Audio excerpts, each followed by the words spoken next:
Well, good morning, everyone. Welcome, and glad to have everybody here. Can everyone hear me all right? Okay, great.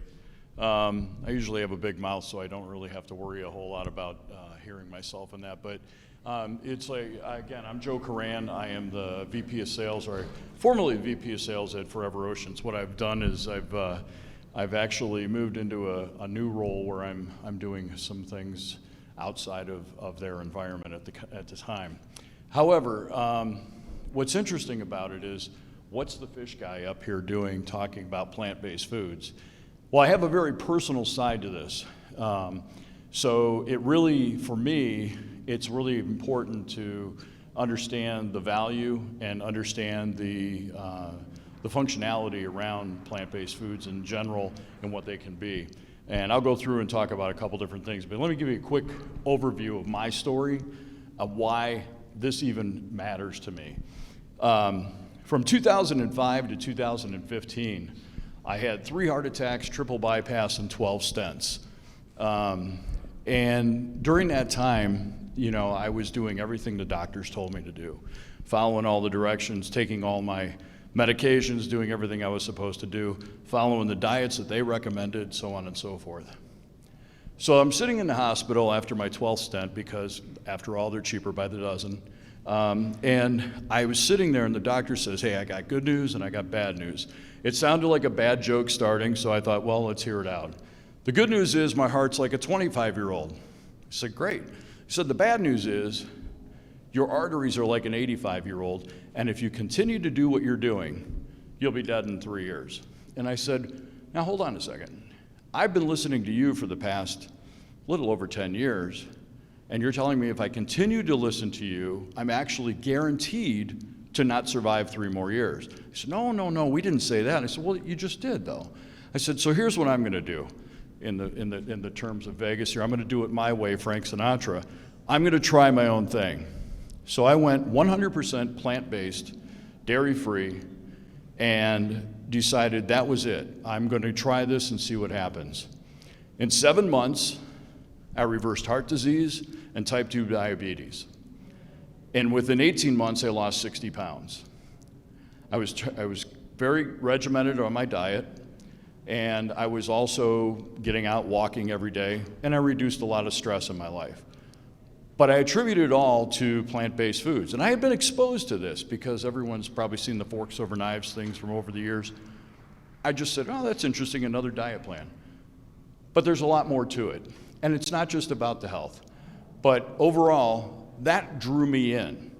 And as time has gone on, I have not only been involved with from the plant-based perspective for my own eating habits and that, but I've expanded back into some other items in that. But the value of the plant-based foods and what they've done for me and what they've done for my body and what they've done for my health and what they've done for the environment is actually very exciting. So I'm a big believer in defining what we're talking about.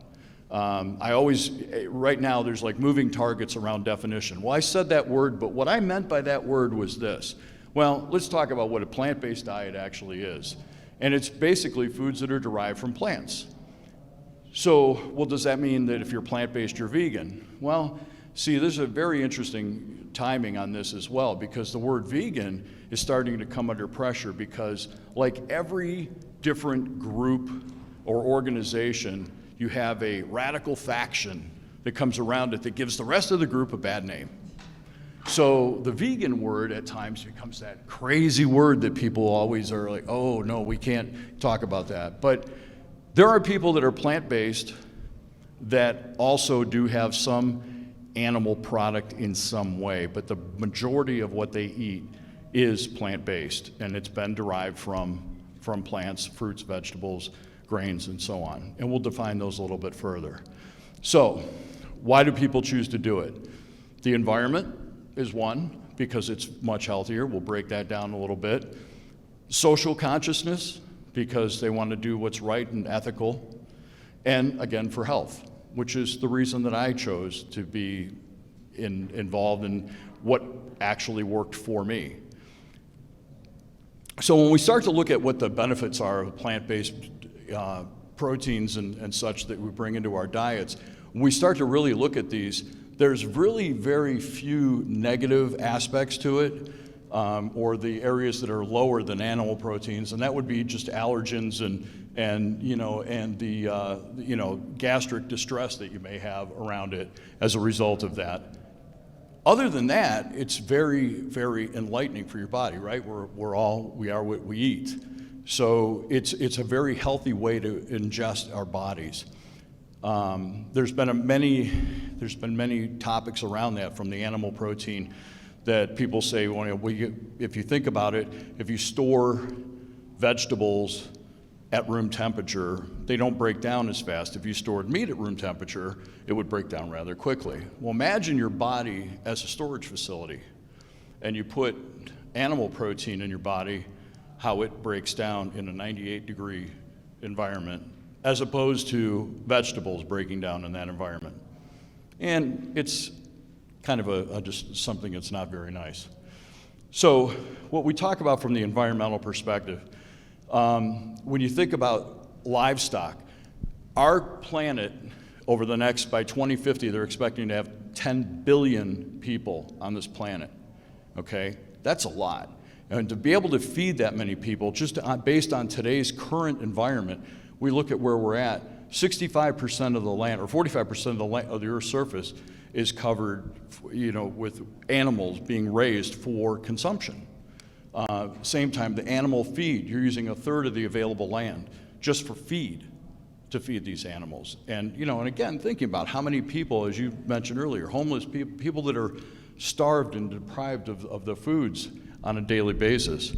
The amounts of methane that's gone, which many people have heard a lot about that. Water is a big deal. 1,000 gallons of water to produce a gallon of milk. That's a lot of water. And you think about, look at Lake Mead. If you go out here and you see that chalk line, I was just talking this morning, my first time out here was 1977. And that chalk line was not even a foot.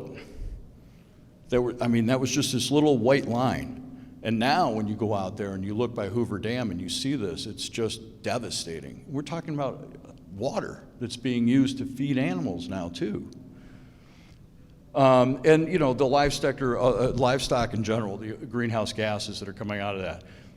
Every day, a plant-based diet, you'll save 1,100 gallons of water, 40 pounds of grain, 20 pounds of carbon dioxide. It's a lot. There's a lot of things that we're saving for the planet, saving for us, having great environmental impacts on that.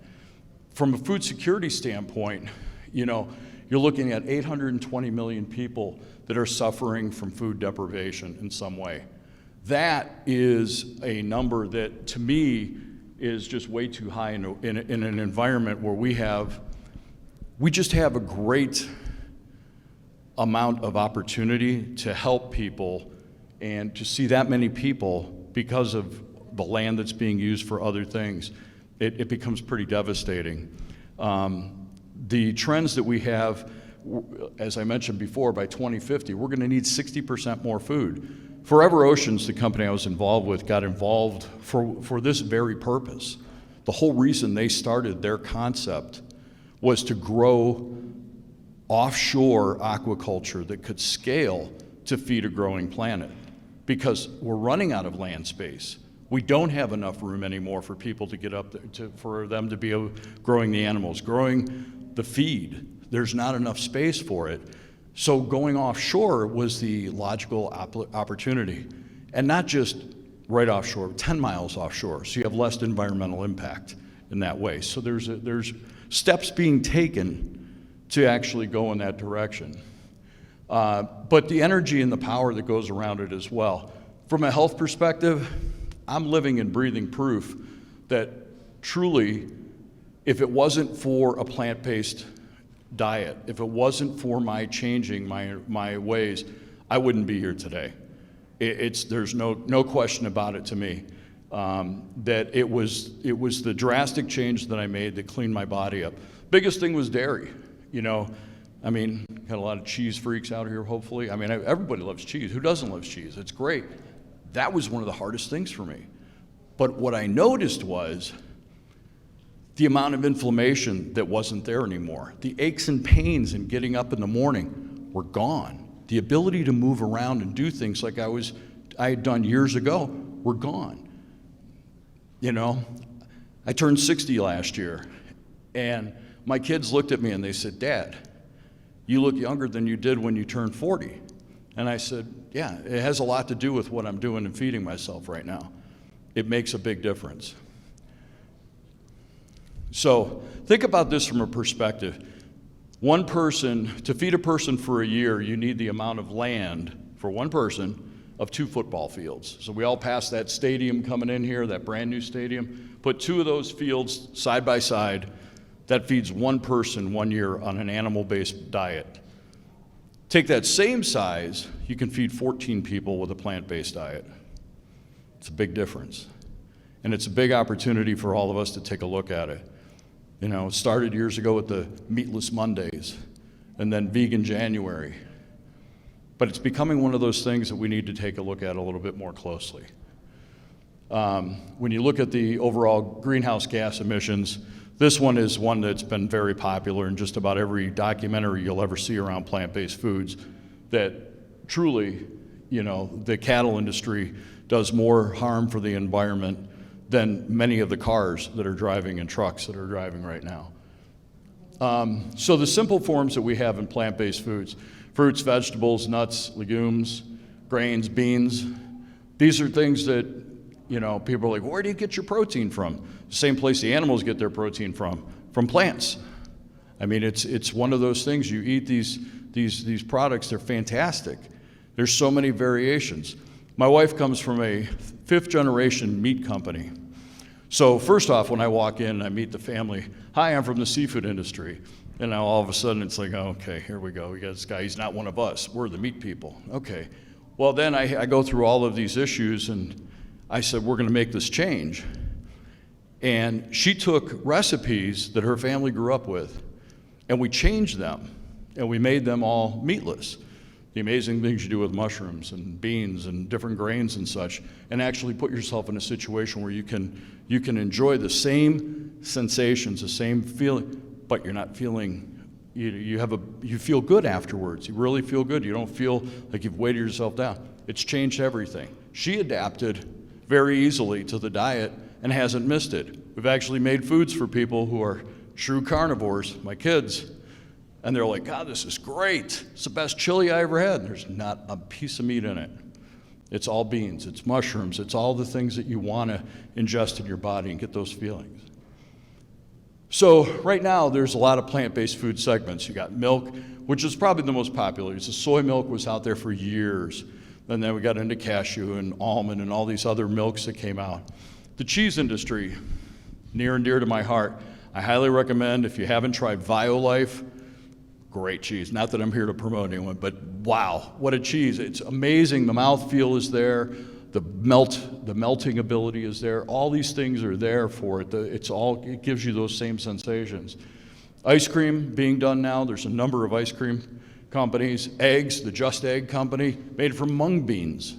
Okay, it's all made from mung beans, which is interesting. My wife made egg foo young, and I said it's like a before and after. You know, you've got your bean sprouts, made from mung beans, and then you've got the Just Eggs. I said, well, that's kind of cool. It's a before and after experience. The meat products. There's a lot of them being done now with vital wheat gluten, where it's almost like making this amazing taffy type thing that you roast off, and it comes out and it's got a great texture, and it's unbelievable mouthfeel and very satisfying. And then you've got the Beyond Meats and Impossible Burgers and things like that. And then you've got your basic pantry items, the mayonnaises and those kind of things that are out there. But it was interesting, this most recently, Expo West was out this way a few months ago, and about 75% of the businesses that were there were plant-based. And it was pretty amazing that they had that much going on just around the plant-based industry, which is exciting because there's options out there. People say, okay, well, if they're processed, is that good or bad? It all depends. There's some people that say that a processed plant-based food is no better for you than a plant-based meat item. And in some regards, there's a truth to that. But the other side of it is the environmental impact that it has is far less. So what it comes down to is if you want to utilize plant-based foods as an alternative, even as a gateway or something to get you introduced to eating in a different lifestyle, it's a good way to get you segued over for you to have an opportunity to try these things. Soy, pea protein, vital wheat gluten, like I said, mushrooms. We do a ton with mushrooms, make a great mushroom bacon. Made a BLT for somebody and they were like, where'd you get this bacon? It's in the produce department. So it's amazing stuff. So how is this doing from an economic standpoint? What's amazing to me is when you start to look at, the milk category has been around for a long time. So you look at 33% growth over a 3-year period. The meat side, 74% growth. But overall, the repeat rate on this, 79% is the industry. People are coming back. They're trying things once, they're coming back 79% of the time. It's a lot. There's a lot of people getting involved in this. Even if it's 1 meal a week, maybe it's 2 meals a week. Maybe there's segments of their day parts that they're eating in this manner. But it's giving them an opportunity to have less impact on the environment, have less impact on their bodies, and helping themselves overall in that way. But there's the bottom line to the whole thing is this industry is not going away. The United States is probably 3 to 4 years behind what's going on in Europe. The amount of innovation companies and the amount of companies that are building up on the plant-based side is huge. And there are so many people in Europe right now. There's companies that are emerging every day, and they're taking a lot of the challenges that we're noticing and a lot of the research that's being done where people are saying, it's a little bit too processed to do this, whatever. They're taking that to the next level, and they're actually breaking a lot of these things down and making cleaner products that are having less impact. And think about, here's in Europe, they don't have as much space as we do from the standpoint of growing plants to do this, yet they're able to grow this segment of the business so great. And look at what the projected growth is. Overall, $161 billion category by 2030. $161 billion. That's a lot. It's a big, significant increase. So, a guy in the seafood industry, why am I interested? Other than my health aspect, the seafood industry is scared of this for 2 reasons. Number one, they're afraid of mislabeling. That's the first and primary, and probably the major part for them. And they're saying, this is a crabless crab cake. Okay, well, is it a crab cake or is it a cake that tastes like crab, but it's not, or are they spelling it different, whatever? So they've got a lot of concerns over it. The other part of it is that it's that alternative protein that they've fought so hard for that market share for so many years. But now they're forced to really start to examine what's going on. And on the plant-based side, you've got, people say, well, is plant-based the same as cell-based? Not at all. Plant-based is derived from plants. Cell-based, and there's a cell-based seafood company which actually takes DNA sample or tissue samples and that from actual creatures. They're doing it with meat as well. And they're in a petri dish, basically. They're growing these things. They're growing and they're doing 3D printing of steaks and things like that. That's just, to me, more frankenfood than it is actually, taking something in its natural environment. The most benefit you're going to get out of a plant-based diet is the closest it comes to the source. If it comes out of the ground and it's a radish and you eat it as a radish, it's a single ingredient item. Single ingredient items are really what plant-based is based around, are single ingredient foods. So the things that we take away from it is this industry, the plant-based industry, it's not going anywhere. It's only going to grow. It's only going to get stronger. And as this planet grows, the responsible thing for all of us to do is to start paying more attention and just start introducing it into your lifestyle, because it does become a lifestyle. It used to be that you'd go to a restaurant and it's like, what do you have to offer? We've got salads. Okay, great. Oh, we have French fries too. Fantastic. That's it. There's always things that you can do. Any restaurant you go into, you can adjust just about any menu item and pull the protein out of it and adjust it and have it in a plant-based form. And it works, and they're happy to do it for you, even more so now than they ever have. So speak up and ask for those things. They're going to have, the environmental impact of staying with more and more land-based animals is only going to have more devastation on our environment overall. It's a responsibility for us, for the generations to come, to take care of what we've got as best we can. And the only way we can do that is to be smart about what we're growing and how we're growing it. The health benefits, again, like I said, I know I'm going overboard on that, but I can't emphasize it enough that I wouldn't be here today if it wasn't for the fact that I took control of my life and I took control of my medical world and did that. I had my cardiologist at Vanderbilt Hospital in Nashville said to me, he says, he looks at me, he says, I'm looking over your lab reports. He says, none of this makes sense. And I said, why? He goes, because, a year ago you were in here, and he's reading all these things off. He says, and then we sent you home with this drug called atThe that was going to be $14,000 a year, and you stick this injection in your thigh twice a month, and we gave you a 6-month supply of it, and you brought it back to us 6 months later and never used it, but your numbers were better than they would have been if you took it. He says, it doesn't make sense. I said, sure it does. You are what you eat. Do the right thing for you. Take the responsibility to do it yourself. And he was, he says, my work here is done. I hadn't been back to see him since, and I've felt great ever since. Highly processed foods, this is the other thing. Whether they're plant-based or animal-based, highly processed foods are not our friend. We all know that. The less ingredients, the closer you are to the natural ingredients, the better. When you get into this highly processed things, you really run into the risk of ingesting things into your body that are not going to do good things for you. Your body doesn't know what to do with it, so it stores it. It creates other issues in your body. It says, one of the things that I always say is that for anything in life, you want to be a well-educated consumer. You have to take the time to read labels, look at things, understand things, ask questions, research it, do what you can. It's our responsibility as food people in general is to be good disciples in this way, to get out and talk about what these different items are. The environment the healthy environment, makes healthy people, but it's one of those things that overall that we have a responsibility to ourselves and our future generations. My 3 kids, I look at them, and my daughter's going to have a little one down the road here, and I look at this and I say, I want the planet to be a better place because of them and for them. And the only way we can do this is to try to take the steps.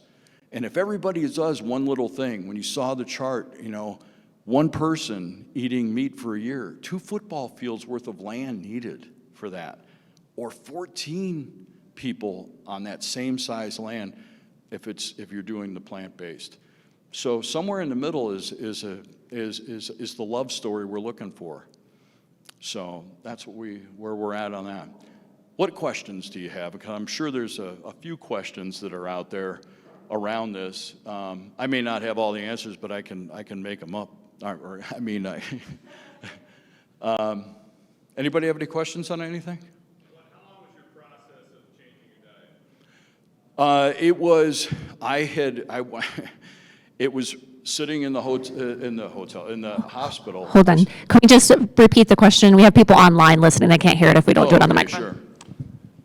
How long was it for your process of converting your diet to plant-based entirely?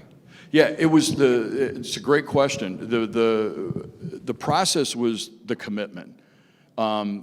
Realistically, is answer number one. It was committing that I was going to do this and telling my wife, I'm not deviating from this. Things that are in the house that I shouldn't be eating, I'm not going to eat. We need to have the right things in the house, whatever. We realized that there weren't a lot of things in the house that we didn't need. We just repurposed things properly, getting away from the different fats, using olive oil for most everything I was doing as opposed to butter. I was a big butter freak. I do, on occasion, I fall off the reservation. okay? I don't deprive myself. I'm a pizza freak. I got to be honest with you. Once or twice a month, I got to order a pizza because I have to have that. But I will tell you, when I noticed for the first time the impact on dairy on my body was after I hadn't eaten it, and I was feeling good after the first month, I noticed a huge change in myself. I felt differently. My energy level was different in a month. It wasn't easy. It's not an easy thing, but it's a commitment for my life. I had two choices: do it and live, or don't, and plan to not be here for my daughter having a little one up the road here. So what I did was I made this pizza for my sons, and we were living in Nashville, and I went to Kroger grocery store, and I got some cheese, and it was commodity. I call it commodity cheese, not artisan, more commodity cheese. The factory farms, they're milking the cows like crazy, and so the cheese was made from that. I made these pizzas for them. I took a little sliver and I ate it. My heart started racing. Just started racing, and I couldn't believe it. And then I was having these really weird dreams. And we're talking from a little piece of pizza. I had no dairy for, at this point, 6 months. And I said, God, I can't understand this. So I started researching and find out that the Greeks discovered 3,500 years ago that the energy in your food, and whether it's the way the animal's raised or whatever, is transferred on a molecular level to your body. And the energy that those cows went through in being milked, and the stress enzymes were in the milk, went into the cheese. I ingested them, and my sensitivity to it, because I had nothing in my body, blew up. I couldn't believe it. And to this day, when I eat a piece of pizza, the next day, my hands ache, my hands are like stiff. And I used to cut fish a lot, so my hands were in the cold a lot, and I had, so I could have problems. My hands will get stiff in that. My knees will stiffen up, my hips in that. I'm like, I can't believe it. From a couple pieces of pizza. A day or so later, I'm fine. Flushes it out of my system. But it's amazing the inflammation that you get from dairy milk in that way. So, yeah, within a month, there was a huge difference. But it's making the commitment. It's the first step. Yes. Yes. What do you think was the most important, the most difficult part about transitioning to plant-based regarding the actual food? Was it flavor, texture? Were you looking for that dairy flavor? Are you okay with what do you think it's the most important, the most difficult part about transitioning? That's a great question. Interestingly enough for me, I did not, the big thing was I wanted textures, was my thing. I'm a texture guy. And I was able to replicate enough of the mouthfeel by, some of the vegetables, or like mushrooms are a great one. Mushrooms can replicate so many different things. And beans and such, they have a density to them that you can get that. We've always been very liberal with our spices. We love flavor. We love to season things and use a lot of fresh herbs, and we use a lot of really good, high-quality spices to really help the flavors pop. So from a flavor perspective, we could do that. The texture was the biggest thing. And that's why, like, the cheeses have been so hard. You see all these different cheeses out. There's one, it's great. It kind of melts, but it sticks to your teeth. You know what I mean? It's just a really weird little thing, but it sticks to your teeth. And it's not what you would expect. But it's the texture is really that big part of it was the main thing for me. Who's next? I think it's me. Hi, I'm right here. Okay. I was wondering, what would be great meat substitutes for people who go to the gym all the time, like bodybuilders? I know, for example, my brother, he goes to the gym like 5 times a week, and he has to eat a bunch of meat in order to kind of keep up with his weight regimen. So I was wondering, what would be great meat substitutes? And also dairy substitutes when it comes to protein shakes. Yeah, so that's good. I actually had a protein shake this morning. It's Kachava is what I use. There's no dairy in it at all, and it's like 30 superfoods. It's really wonderful. There's a documentary out there right now about bodybuilders that are all plant-based. And realistically, the beans, beans and nuts have a lot of proteins in them. Spinach has a ton of protein in it. I mean, when you start to break down all the fruits and all the vegetables and the beans and the grains that have protein, quinoa is considered, like the perfect food. There's 11 amino acids in it. And you can do so many things. And what I do is I'll take beans, and then I have a little, I have this grinder that I got from this friend of mine that I actually make flour out of the beans, and I do the same thing like with quinoa, different things. So I'll make from that single ingredient, I'll process it, if you will, and take a different form to get that added in there. I have never been deprived of protein at all. I think it's actually the USDA has made us think that we have to have X number of grams of protein a day. And I think that when you really break down to feed your body's going to tell you what you want. Great book out there, if anybody ever, it was written in the 50s, Adele Davis, Let's Get Well. It was written in the 50s. Greatest nutrition book on the planet. And every really good book that's ever been written around food and nutrition has been around that. See, our doctors are not taught nutrition. They get one class. So when you start to ask them these things, they don't know any really that much more than we do. So when you go and you talk to them about these things, a lot of times they'll be like, I'm not sure if that's the right thing. It's one of those things that you have to read into it a little bit more, but that's a good way as far as that goes. Thank you. Yes. Hold on, I'm coming. Hi. Hi. First off, I want to thank you for this presentation. You're definitely a natural. I was a student of Dr. Colin Campbell in one of the last semesters. He taught at Cornell. He taught nutrition, and I'm sure many of you have heard of the book or seen interfaced with his teachings at some point. He wrote the China Study. Yes. And when he was forced into retirement, because Cornell was heavily agro industry focused and centered, I asked him, I said, what are you going to do? He went off to Sloan Kettering and a number of different hospital institutions and medical schools and taught nutrition, as you just mentioned. But where does the cycle change? How do we change the system for the next generation? Because it seems as though a lot of the agro-industrial practices are heavily monetized and they're secretive in nature, so we don't see the factory farms and the labor inhumanities that are done to both the employees and the animals. So how do you feel the change in this cyclical epidemic begins? Yeah, that's a great question, and I think it really starts, we all, like anything, it starts at a grassroots level. Each person needs to take a responsibility and then, take the time to grow it within your family and then your local community, yourself, and to start growing it in that way, asking questions. I had a public supermarket near me, I live in St. Pete, and I went in and I couldn't find this product, and I went up to the front desk, and the store manager, she came out, she goes, oh, my mother-in-law is vegan. She goes, let me see. She goes, I've been trying to bring things in. So all of a sudden now, they are like the showcase of every new product out there and all these different things. But what it is one step at a time, people have to start asking questions, take the responsibility to do it. The Meatless Mondays that they started doing like in schools and that, I think is brilliant. I think it's a wonderful way to get things started.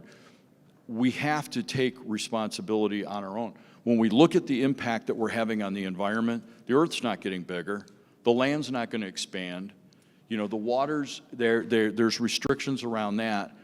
There are sources for us. We can actually maintain a garden in our own home in a small area to feed ourselves. We can maintain ourselves. So these little tower gardens that you can actually grow enough lettuce, you'd never have to go and buy lettuce again or greens of any kind or kale. You don't have to buy anything. You can grow these at home, and it's that easy. And what happens is that you don't have to worry about the storage aspect and the processing aspect and the waste from it.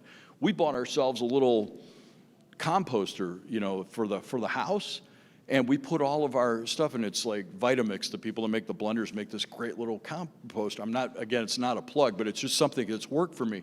And I live in a little 2-bedroom condo, and I've got a patio garden that I'm growing, but I make my own compost for all my waste every day. The thing runs, and I drop it in a bucket, and I mix it with some good soil, and I mix it up, and we're growing our own things. If I buy romaine at a store, I cut it off, I cut the bottom, and I stick it in what looks like a planter box.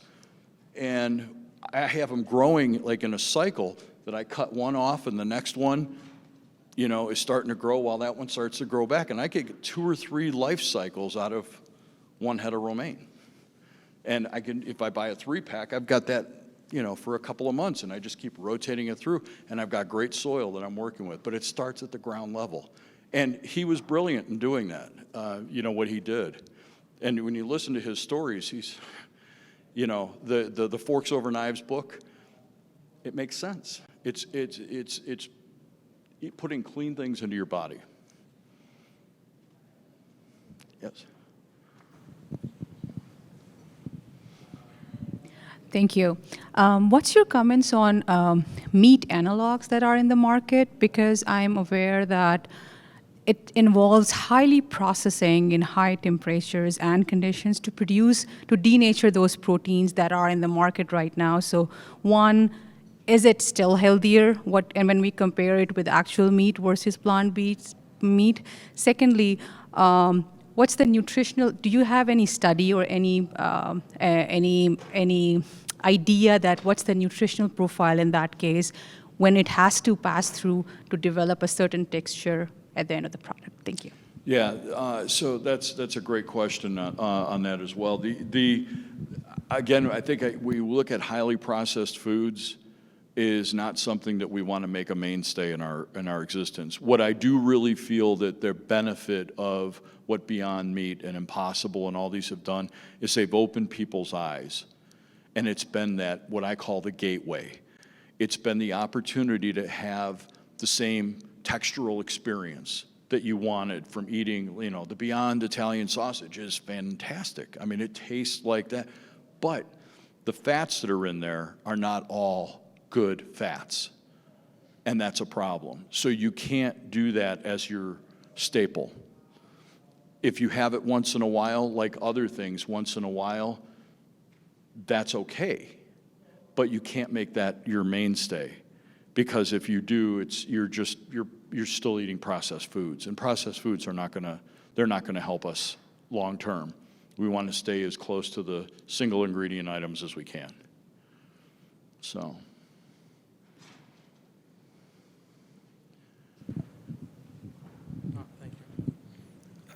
First of all, thank you for the presentation. It was very insightful, and I think I would join the question the lady asked in a way that one of the main concerns I'm seeing in this. I'm not talking about the diet, the plant-based diet, but more the meat-based base is the fact that somehow we have the feeling that it's a makeup in a way that we give up with the plant-based diet to move to something which is transformed with maybe, I would say, more risky health issues in a way that they mix it up with other ingredients like a lot of sodium, and so on. So what's your view on that one, Yeah, so we try to keep things, for us, we try to keep things as clean as possible and not try to put other ingredients in it that are not healthy to take away from the benefits of having a cleaner substrate that you're eating, whether it be, beans, rice, grains, vegetables, whatever. Those items is not putting those things in with that. The other meat products that are being done out there, like I said, in small amounts, it's an opportunity to have that mouthfeel. And I'm a big proponent, I've worked in the seafood industry for 37 years, and, I have gone back to eating some fish like once a month or so. I'll do that. it's just not one of those things I've gone out of. I do it, and I'll enjoy it, but it's not the same as it used to be. I've gotten really used to, my body has adapted well, and what amazes me is, like I said, after that 1 month, once you clean your body out, you start to realize how other things affect you when you bring them back in. If you bring one thing at a time and say, whoa, I never noticed that before. Why do I feel like this, you know? And it may be that food that you brought back, because it does affect us. And it's really one of those things that we overlook, and we don't want it to be that way. And you look at we talk about the energy in food. Think about the fast food world, right? When was the last time somebody went to a fast food restaurant and had a positive experience? It's not about the food all the time, it's the energy going into it. How many fast food workers out there were really happy about being there? You know, they're putting this negative energy in and you're absorbing it. There's no win on that, you know? So we want to try to keep it clean with simple ingredients. We use plant-based. We get, like I said, mushrooms. There's so many different things we do with the mushrooms. We make the mushroom bacon in a couple different formats. My wife makes these baked beans with these mushroom bacon in it, and she took it to this thing, and these people like, oh, this is fantastic. Where did you get this bacon? She said, well, Publix, it was in the produce department. We've got these, these organic, cremini mushrooms, and she's like, no, I'm talking about the bacon. She's like, yeah, I made it.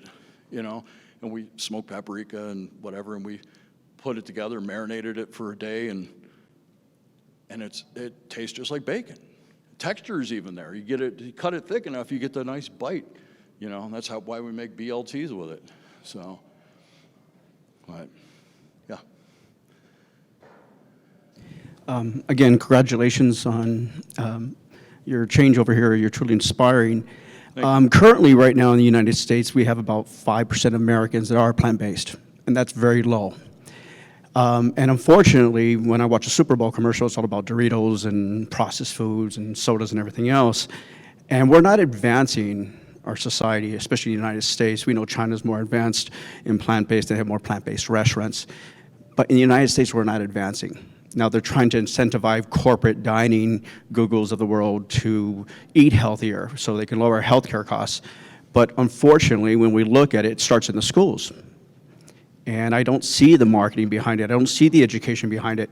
Have you seen any companies that are focused on this, or is it just the corporate companies have the buying power and this, the marketing towards that? Because there is no marketing towards this, where we should be educating our kids and becoming, parents are becoming students of this also to enforce this into our family lifestyle.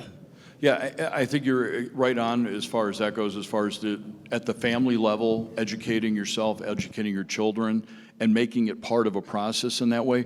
What's interesting, you made a great point about the nutritional systems in the country. For a long time, I sold to the school industry, and I also sold to the prison industry. Did you know that the prisoners of the United States eat far healthier than the kids do in school? For one main reason, and you touched on it, healthcare. It's really expensive to take a person who's in prison and have to put healthcare costs around that. So low sodium, low fat, clean products. I developed products years ago because they had to have certain protein levels in that. So I developed these seafood products that we were able to take. Giant squid was in abundance. We ground it up like ground turkey, and we made different patties, and it had high protein. We mixed a little bit soy protein in with it and made these patties. Low sodium, low fat, great mouthfeel, did everything it was supposed to do. The kids in the schools, it's all based around the USDA. The USDA is the one influencing it. Now, as a guy that comes from the seafood industry, we've always fought as the other protein. Whenever you would see a negative ad campaign against the seafood industry, it was usually the pork council, the beef council, or the chicken council that said they're taking part of our share of the pie. Let's downgrade it, because they're controlled by the USDA, and the seafood industry is controlled by the pirates that run the seafood industry. I'm a pirate too, and that's just how it's been. But we police ourselves. The plant-based industry has the luxury of being part of the USDA, and they need to start focusing the lobbying efforts in that direction. And that's where you can write to congressmen and say, listen, this is better for all of us. You want long-term constituents, make them healthy. But healthcare costs in this, in the country are so high, and the healthcare industry is really is a big profit center. And so you have to be careful. Hippocrates said, let food be thy medicine and medicine be thy food, right? And then you take the Hippocratic Oath and you're given a pill for an ill. Does anyone see the irony in that? I do. But we can take control of that. It doesn't sell though. So we need to start at the ground level. We need to start with our kids and educate them, and then all of us need to start growing it up that way. And if we do it slowly. I've actually gone in and talked to my kids' schools before and talked to them about what they're eating, just in nutrition in general. It's amazing. There's not a lot of talk around nutrition. Like I said, talk to your doctor. They don't really know a lot about it. So, and I know I'm running over, and I apologize. But are there any other questions for? Okay. Well, thank you all for your time. And like I said, as the fish guy, I have a lot of passion behind this.